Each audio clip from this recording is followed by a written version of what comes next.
Right, said Derek. He pulled out his iPhone and tried to turn it on. Crap. What's wrong? The battery is dead.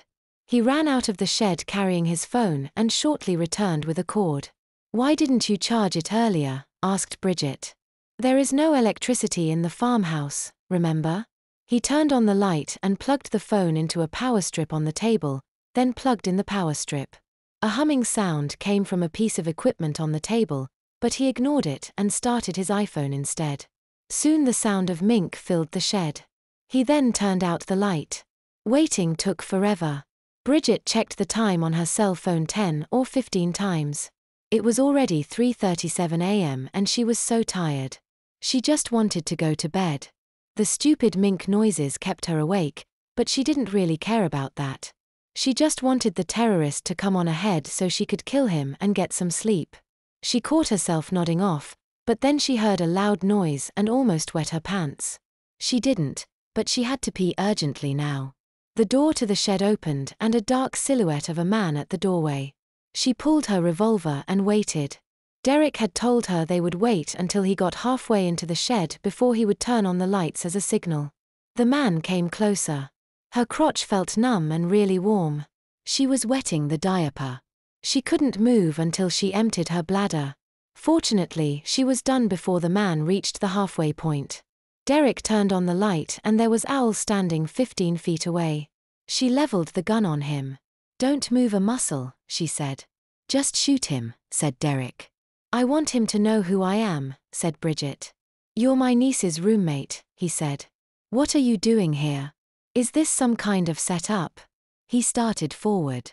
I said, don't move, she said. She cocked the gun for emphasis.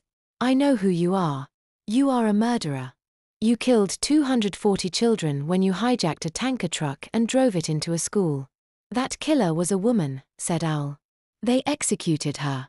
I was there in the cab with you when you drove that truck into a school. I know your tattoo, I know your voice, and I know your ideology.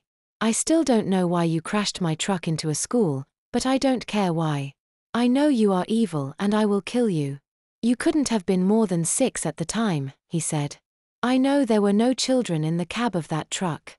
I'm Bridget Addison, she said. I am just younger now. When they put me to death, somehow I jumped into a different younger body, but I still remember what you did. I dreamed about it every night for 12 years, so I remember it like yesterday. I swore to kill you. She pointed the gun and aimed it at the terrorist's chest.